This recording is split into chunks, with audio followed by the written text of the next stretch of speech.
ಈಗ ನಾನು ಅವತ್ತು ಅರ್ಧ ಮುಗ್ದಿತ್ತು. ಕ್ರಿಕೆಟ್ ಅವ್ರಿಗೆ ಒಂದು ದಿನ ಮಾತ್ರ ಮ್ಯಾಚ್ ಇತ್ತು. ನಮ್ಮ ಸ್ಪೀಕರ್ ಹತ್ರ ಮಾತಾಡಿದೆ. ಬೇರೆ ಕೆಲವೆಲ್ಲ ಇಂಪಾರ್ಟೆಂಟ್ ಲೀಡರ್ಸ್ ಹತ್ರ ಕೂಡ ಮಾತಾಡಿದೆ.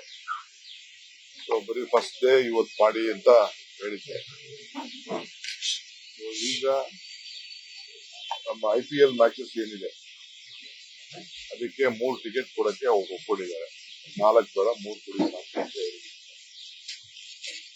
ಬೇರೆ KC ಅವರು ಇಂಟರ್ನ್ಯಾಷನಲ್ ಮ್ಯಾಚಸ್ಗೆ ಏನು ಒಪ್ಪಂದ ಮಾಡ್ಕೊಂಡಿದ್ದಾರೆ ಹೊರಗಡೆ ಇದಕ್ಕೆ, ಅದಕ್ಕೆ 2 ಕೊಡೋದು, ಇನ್ನು 2 ಬೇಕಾದವರು ಪರ್ಚೇಸ್ ಮಾಡೋದು.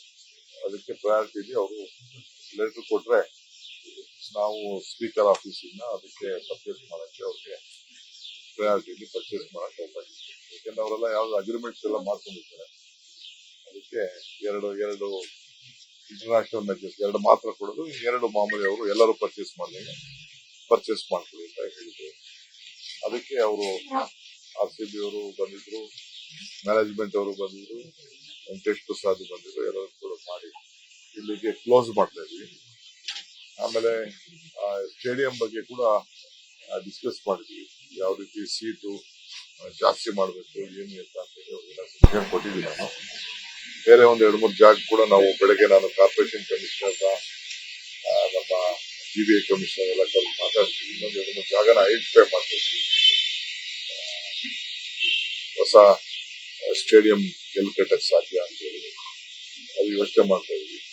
ಇನ್ನು ಅವರು ಸೀಟ್ನ ಜಾಸ್ತಿ ಮಾಡಕ್ಕೆ ಒಂದು ಆಲೋಚನೆ ಮಾಡ್ತಾ ಇದ್ದಾರೆ. ನಮ್ಗೆ ಸರ್ಕಾರಕ್ಕೆ ಪ್ರೆಸೆಂಟ್ ಮಾಡಿ ಅಂತ ಹೇಳಿದ್ವಿ ನಾವು.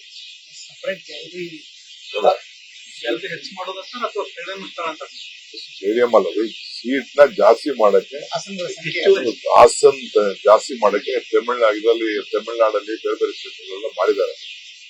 ಒಂದೊಂದು ಪೋರ್ಷನ್ ಮಾಡ್ಕೊಂಡು ಹೋಗಿದ್ದಾರೆ, ಅನೌನ್ಸ್ಮೆಂಟ್ ಮಾಡ್ಕೊಂಡು ಹೋಗಿದ್ದಾರೆ. ಕೆಲವೆಲ್ಲ ಬಾಕ್ಸ್ ಗಳೆಲ್ಲ ಜಾಸ್ತಿ ಮಾಡಕ್ಕೆ ಹೋಗಿದ್ದಾರೆ. ಆ ರೀತಿ ಅವ್ರಿಗೆ ಆದಂತ ಕೆಲವು ಸಜೆಷನ್ಸ್ ಇದೆ. ಅವರು ಎಕ್ಸ್ಪ್ರೆಷನ್ ಆಫ್ ಇಂಟ್ರೆಸ್ಟ್ ಕರೆದಿದ್ದಾರೆ. ಅವ್ರ ಪ್ರಪೋಸಲ್ಸ್ ಬಂದ್ಮೇಲೆ ಸರ್ಕಾರ ಕೂತ್ಕೊಂಡು ಅವ್ರಿಗೇನ್ ಪರ್ಮಿಷನ್ ಕೊಡಬೇಕು ಒಳ್ಳೇದು ನೋಡಿ ಮುಂದಕ್ಕೆ ಇನ್ನೊಂದು 20,000 ಎಕ್ಸ್ಟ್ರಾ ಆಯ್ತು ಅಂದ್ರೆ ಜನಕ್ಕೆ ಅನುಕೂಲ ಆಗ್ತದಲ್ಲ. ಅದೇ ಇದರಲ್ಲಿ ಏನ್ ಮಾಡ್ಬೋದು ಅಂತ ಹೇಳಿ ಆಲೋಚನೆ ಮಾಡ್ತೀವಿ. ನ್ಯೂಸ್ ಫಸ್ಟ್ ನಿರ್ಭೀತಿಯಿಂದ ನಿಮ್ಮ ಪರವಾಗಿ.